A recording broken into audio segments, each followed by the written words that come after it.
Hey guys, tonight we are slipping into the creaky candlelit streets of medieval Europe, where the air smells like wood smoke, damp stone, and, if you're unlucky, a whiff of something suspiciously cheesy. Picture yourself shuffling along in scratchy woolen hose, clutching a hunk of bread, and glancing nervously over your shoulder. Why? Because in this town, the wrong sandwich could land you in the stocks, or worse, publicly shamed by the dreaded bread top law. Yes, you heard that right. There's a law about how you stack your food, and you probably won't survive this if you're the type who likes to improvise with your lunch. So, before you get comfortable, take a moment to like the video and subscribe, but only if you genuinely enjoy what I do here. And hey, let me know in the comments where you're listening from and what time it is. Are you on the night shift, or just a fellow insomniac? Now, dim the lights, maybe turn on a fan for that soft background hum, and let's ease into tonight's journey together. You trudge through the muddy main street, the soles of your shoes already soaked, and your stomach rumbling. In this town, let's call it Buntwick, there's a law that's as peculiar as a three-headed chicken. Every meal involving bread must be stacked in a very specific way. The bottom layer must always be bread, then meat, then cheese, then another slice of bread on top. No exceptions. If you're caught with your bread on the wrong side, or, heaven forbid, cheese touching your fingers, you're in for a world of trouble. The townsfolk whisper about the origins of this law, and no one seems to agree. Some say it was decreed by a king with a severe bread obsession. Others blame a particularly messy feast that left the royal tablecloths forever stained with greasy fingerprints. Historians still argue whether this was a genuine attempt at hygiene or just a monarch's weird power trip. Either way, the result is the same. Every meal is a nervous performance, and the local bakers are the real power brokers. You duck into the bakery, where the air is thick with the scent of fresh loaves and the low hum of gossip. The baker, old Mags, eyes your hand suspiciously. "Show me your stack," she mutters, and you reluctantly reveal your lunch, a hunk of bread, a slab of mutton, and a wedge of cheese, all layered just so. She nods satisfied and slides you a wink. Careful out there. The inspectors are hungry today. It's not just the inspectors you have to watch out for. There's also the sandwich snitch, a local busybody who gets a copper coin for every lawbreaker they report. The townsfolk have a running joke. Trust no one, not even your lunch. You take a bite, trying not to look guilty, and savor the taste of compliance. The law isn't just about sandwiches either. It extends to pies, pastries, and even the humble trencher, a thick slab of bread used as a plate. If you're caught eating your stew straight from the trencher, instead of scooping it up with a spoon, you risk a fine. One fringe tidbit. There's a rumor that the law was originally written to keep the town's dogs from snatching food off tables. Supposedly, a clever hound named Rufus once made off with the mayor's dinner, and the resulting chaos led to the strict stacking rules. No one knows if Rufus was real, but his legend lives on in the local tavern, where a mangy mutt is always welcome at the hearth. As you wander the streets, you notice the subtle signs of rebellion. A child sneaks a bite of cheese before it's sandwiched, and a merchant sells deconstructed sandwiches to daring customers behind a curtain. The law has turned mealtime into a game of cat and mouse, and everyone's in on the joke, except the inspectors, of course. You pause at the town square, where the stocks stand as a warning. Last week, a traveling juggler was locked up for juggling slices of bread and cheese, an act deemed culinary heresy. The crowd laughed, but the message was clear: don't mess with the bread top law. Even now, you spot a faded poster: stack right or pay the price. Still, some folks take pride in their compliance. The mayor hosts an annual perfect stack contest, where villagers compete to build the most precise, gravity-defying sandwiches. The winner gets a year's supply of bread and a shiny medal shaped like a loaf. It's the highlight of the social calendar, and everyone pretends not to notice the judges sneaking bites when no one's looking. As night falls, you find yourself at the edge of town, where the rules are a little looser and the bread a little staler. Here, the outcasts gather, artists, dreamers, and those who chafe under the tyranny of the sandwich. They swap stories of distant lands where bread is optional and cheese flows like wine. One old-timer claims to have visited a place called Italy, where they stack their food in circles and call it pizza. The others gasp in awe, and you wonder if such freedom could ever come to Buntwick. But for now, You tuck your sandwich close and head home, grateful you survived another day without a run-in with the law. Tomorrow, who knows? Maybe you'll dare to try a slice of bread on the side. You wake to the echo of church bells and the distant clatter of hooves on cobblestones. Your dreams still tangled with visions of bread towers toppling and cheese wheels rolling away into the mist. Today, the threat of the bread-top law feels even heavier, like a soggy crust weighing down your morning. You shuffle to the window, watching as the first townsfolk scurry past, clutching their carefully stacked breakfasts and casting wary glances at every shadow. Punishments for breaking the law are the talk of the town. Forget to stack your bread on top. That's a public shaming in the square, where you're forced to wear the crumb cap, a ridiculous hat shaped like a loaf, complete with trailing ribbons of fake cheese. Kids giggle, old ladies tusk, and you stand there, wishing you could melt into the cobbles. For repeat offenders, the punishments escalate. A day in the stocks, or, if you're especially unlucky, a week of kitchen duty at the mayor's manor, scrubbing greasy pans and listening to the chef's endless rants about proper sandwich architecture. Historians still argue whether these penalties were meant to enforce order or just provide the townsfolk with a bit of free entertainment. But where there are laws, there are loopholes, and the people of Buntwick are nothing if not creative. Some folks have mastered the art of the reverse stack, a sneaky trick where you build your sandwich upside down, then flip it at the last second if an inspector approaches. Others swear by the hidden hinge, a thin slice of bread tucked inside the sandwich, invisible to all but the most eagle-eyed enforcer. There's even a rumor about a secret society called the Order of the Open-Faced, whose members meet in candlelit cellars to eat their sandwiches with the bread on the bottom. No top slice at all. The mere thought is enough to make the mayor clutch his pearls. You pass the butcher's shop, where a nervous apprentice is loading a cart with meat pies. He glances around, then whispers, "Want to see something?" He lifts the lid on a pie and reveals a wedge of cheese, cunningly hidden beneath a layer of gravy. "Cheese smuggling," he grins. "Don't tell the inspectors." You laugh, but your heart pounds. Cheese smuggling is the latest craze, and the penalties are steep. The town's cheese guild, jealous of the baker's newfound power, has started slipping extra cheese into pies and pastries, daring the inspectors to find it. It's a culinary arms race, and everyone's a potential casualty. Some say the whole thing started with a single wheel of contraband cheddar smuggled in from a neighboring village. The cheese was so pungent, so intoxicating, that it sparked a frenzy. Suddenly everyone wanted a taste, and the bakers were forced to up their game. More bread, thicker stacks, ever more elaborate combinations. The cheese conspiracy, as it's now known, is the stuff of legend. There are whispered tales of midnight deliveries, secret handshakes, and coded messages baked into loaves. One fringe tidbit: a local poet claims to have written an entire epic about the cheese smugglers, but the manuscript was eaten by a goat before it could be published. You can't help but marvel at the ingenuity on display. The townsfolk may grumble about the law, but they also take pride in outwitting it. There's a sense of camaraderie among the rebels, a shared wink and nod whenever someone gets away with a particularly daring stack. Even the inspectors, it's said, have their favorites.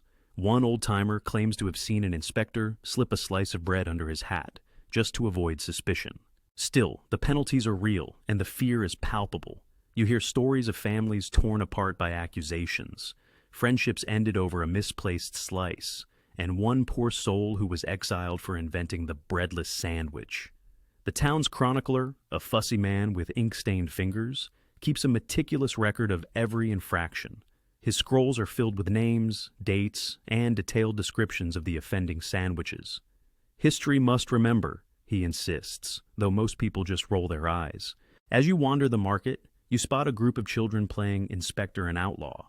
One kid, wearing a makeshift badge, demands to see everyone's sandwiches. Another, the outlaw, tries to sneak a bite of cheese without getting caught. The game always ends the same way, with laughter, a mock trial, and someone sentenced to wear the dreaded crumb cap. You can't help but smile. At least the next generation is learning the rules, even if they don't take them too seriously. You pause by the fountain, where a group of elders debate the finer points of sandwich law. "It's about hygiene," insists one, waving a crusty finger. "No, it's about control," argues another, her voice sharp as a bread knife. Historians still argue whether it was ever enforced outside Buntwick. A third chimes in, and you realize the debate will probably outlast the law itself. The sun climbs higher, and the market grows busier. You spot a merchant selling legal stacks, pre-made sandwiches guaranteed to pass inspection. He winks as you approach. Buy one, get a free slice of plausible deniability. You laugh, but you know he's not entirely joking. In Buntwick, plausible deniability is almost as valuable as bread. As you head home, you can't help but wonder what tomorrow will bring. More cheese smuggling, a new loophole, or maybe, just maybe, a day when you can eat your sandwich any way you please. For now, you keep your stack neat, your eyes open, and your sense of humor sharp. After all, in a town where sandwiches are serious business, you need every advantage you can get. Market day arrives with a flurry of excitement and a lingering sense of dread. You step onto the bustling square, the air thick with the mingled scents of fresh bread, roasting meats, and the faint tang of nervous sweat. Stalls are draped in colorful cloth, hawkers shout their wares, and everywhere you look, people are clutching sandwiches as if their lives depend on it, which, in a way, they do. The bread-top law hovers over the festivities like a storm cloud, ready to rain on anyone who dares to rebel. Today, the royal inspectors are out in force, their black cloaks fluttering like crows as they weave through the crowd. Each carries a polished wooden staff topped with a miniature loaf of bread, a symbol of their authority, and, let's be honest, a bit of a fashion faux pas. You spot Inspector Grimble, the most feared of the bunch, his nose twitching as he sniffs the air for the telltale scent of an illegal stack. The townsfolk call him the Sandwich Sniffer, and rumor has it he can detect a misplaced slice of bread from 50 paces. Historians still argue whether Grimble's legendary sense of smell was real, or just a product of the town's collective paranoia. You clutch your lunch tightly, heart pounding as you pass the inspectors. Around you, the market is a theater of anxiety and subterfuge. Merchants hawk certified legal sandwiches, each one stacked with mathematical precision. A baker offers bread alignment consultations for a modest fee, promising to keep you out of trouble. Nearby, a cheese seller whispers to a customer, slipping an extra wedge into a hidden pocket. The game of cat and mouse continues, and everyone's playing. Suddenly, a commotion erupts near the pie stall. Inspector Grimble has cornered a young apprentice, accused of selling pies with cheese on top, a clear violation. The crowd gathers, eager for a spectacle. Grimble brandishes his staff, demanding an explanation. The apprentice stammers, insisting the cheese must have fallen upwards during baking. The crowd snickers. One old woman mutters, "Gravity's a harsh mistress." Grimble isn't amused. He sniffs the offending pie, declares it an affront to the crown, and sentences the apprentice to an afternoon in the stocks, complete with a sign reading, "I stacked wrong." The lesson is clear. In Buntwick, even your lunch can betray you. But not everyone is cowed by the inspectors. Some merchants have developed ingenious ways to skirt the law. You watch as a fishmonger demonstrates the side stack, a clever arrangement where the bread and fish are served side by side, then quickly assembled by the customer out of sight. It's a risky move, but the fishmonger winks, confident in his sleight of hand.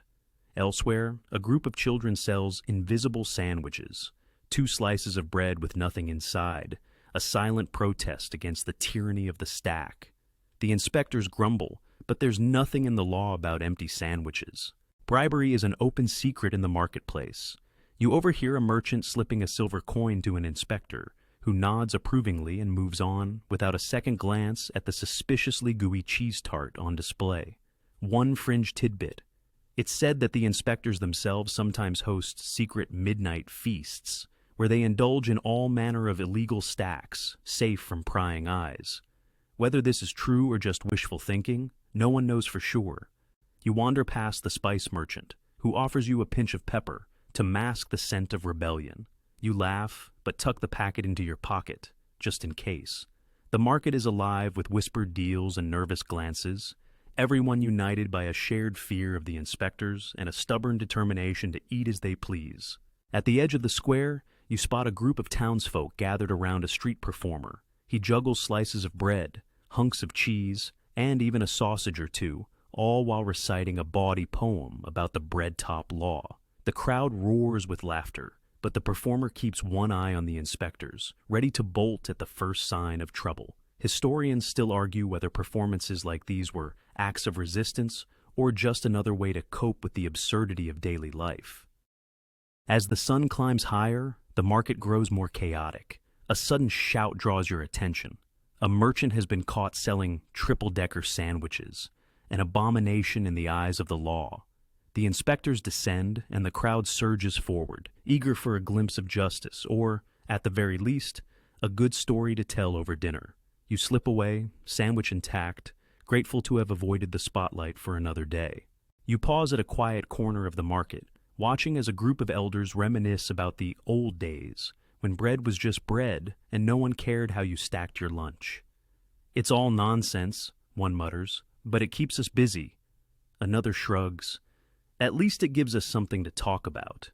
You nod, understanding that the bread top law, for all its absurdity, has become the heartbeat of Buntwick, a source of anxiety, creativity, and endless conversation. As the market winds down, you make your way home, the sounds of laughter and argument fading behind you. You can't help but wonder how much longer the inspectors will hold sway, or if the town will ever be free to stack its sandwiches as it pleases. For now, you savor the taste of victory, a perfectly legal stack, enjoyed in peace. Night falls with a hush, but tonight, the hush is heavy with anticipation. You lie awake, listening to the distant clatter of boots and the occasional burst of laughter from the tavern. There's a restless energy in Buntwick, as if the whole town is holding its breath, waiting for something to break. By now, the bread top law has become more than a nuisance. It's a powder keg, and you sense that tonight, someone's going to light the fuse.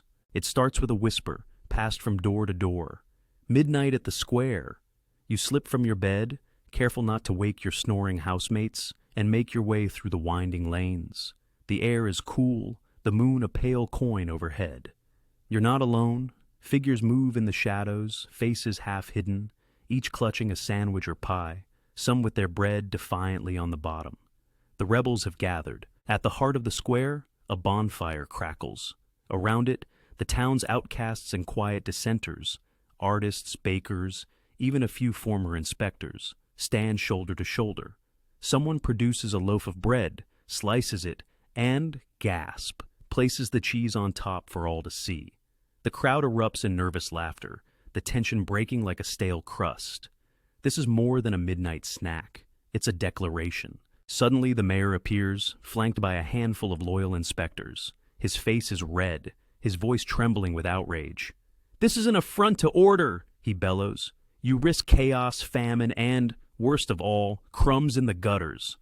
The crowd jeers, waving their illegal stacks in the air. Someone hurls a meat pie, and it splatters at the mayor's feet. The inspectors surge forward, but the rebels stand firm, sandwiches raised like banners. What happens next becomes the stuff of legend. Some say a rain of bread and cheese filled the air, the square transformed into a battlefield of flying food. Others claim the inspectors, overwhelmed by the sheer absurdity of it all, burst out laughing and joined in, pelting the mayor with crusts and chanting, "Stack how you want." Historians still argue whether the great food fight was a spontaneous uprising or a carefully planned coup. What's certain is that by dawn, the bread top law lay in ruins, its enforcers humiliated, its rules ignored, its sandwiches stacked every which way. The aftermath is chaos, but it's a joyful chaos. The townsfolk celebrate with an impromptu feast, sharing their most creative stacks and swapping stories of close calls and narrow escapes. One fringe tidbit: a traveling minstrel composes a ballad on the spot, the Ballad of the Brave Bread Bottoms, which becomes an instant hit at taverns for miles around. The mayor, his dignity in tatters, retreats to his manor, vowing revenge, but secretly relieved to be rid of the headache. In the days that follow, the town is transformed. The inspectors resign en masse, their staffs abandoned in the square, the stocks are dismantled, the crumb cap burned in a celebratory bonfire.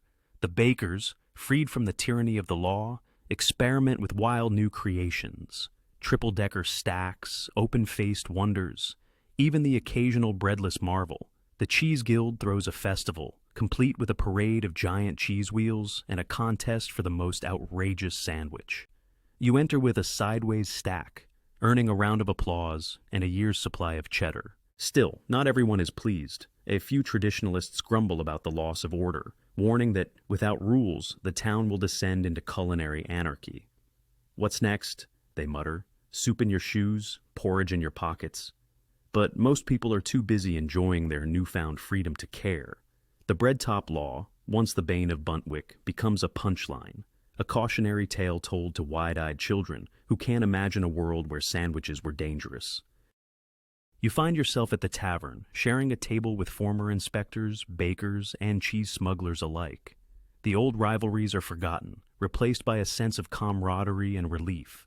Someone raises a glass and toasts, "To the right, to stack as we please." The room erupts in cheers, and for the first time in memory, the town feels truly united. As the weeks pass, the story of the great food fight spreads far and wide. Travelers arrive, eager to sample Buntwick's legendary sandwiches and hear tales of the night the bread flew. The town prospers, its markets bustling, its tables groaning under the weight of culinary innovation. The bread top law is consigned to history, its only legacy a battered loaf-shaped medal hanging above the tavern hearth. But even as the town moves on, the debates continue. Historians still argue whether the law was ever meant to be taken seriously, or if it was all an elaborate joke that got out of hand.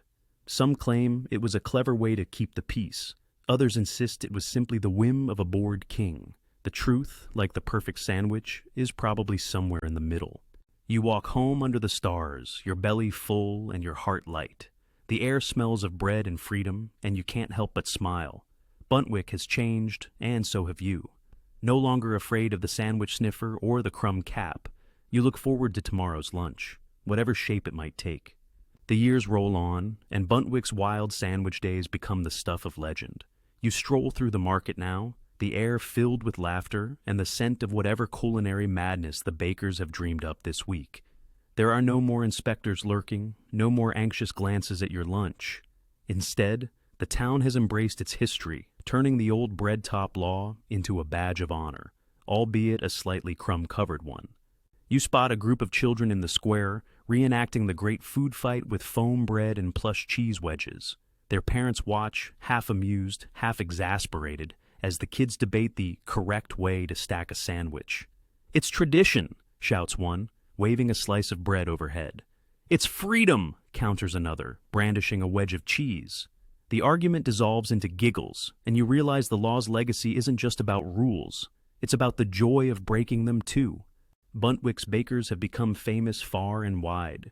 Tourists flock to sample the Buntwick stack, a towering, gravity-defying sandwich with layers of bread, meat, cheese, and whatever else the chef fancies.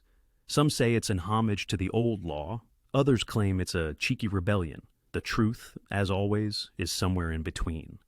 One mainstream historical fact: in some parts of Europe, sumptuary laws really did dictate what people could eat and wear, though none were quite as sandwich-obsessed as Buntwick's infamous statute. The town's annual sandwich festival draws crowds from distant villages. There's a parade, a sandwich-building contest, and, of course, a reenactment of the night the bread flew. Local actors don the crumb cap and the mayor's old sash, hamming it up for the crowd. The Cheese Guild hosts tastings, and the bakers unveil their latest creations. One year, it's a breadless sandwich. Another, a triple-decker upside-down stack. The festival is a riot of color, flavor, and friendly rivalry, proof that even the silliest laws can leave a delicious legacy. But the debates haven't faded. In the tavern, you overhear scholars arguing over the true origin of the bread top law. Was it about hygiene, as some claim, or was it a subtle form of social control, a way to keep the townsfolk in line? Historians still argue whether the law was ever enforced as strictly as the legends suggest, or if the stories have simply grown in the telling. One quirky tidbit: a visiting professor once tried to reconstruct the original text of the law, only to discover it was written in a dialect so obscure that even the locals couldn't decipher half of it. The resulting translation included the phrase, "stacketh thy loaf with mirth," which has since become the town's unofficial motto. You wander past the old stocks, now repurposed as a photo spot for tourists. Someone has carved "stack how you want" into the wood. The crumb cap hangs in the tavern, a relic of a sillier time, and the battered loaf-shaped metal glints above the hearth.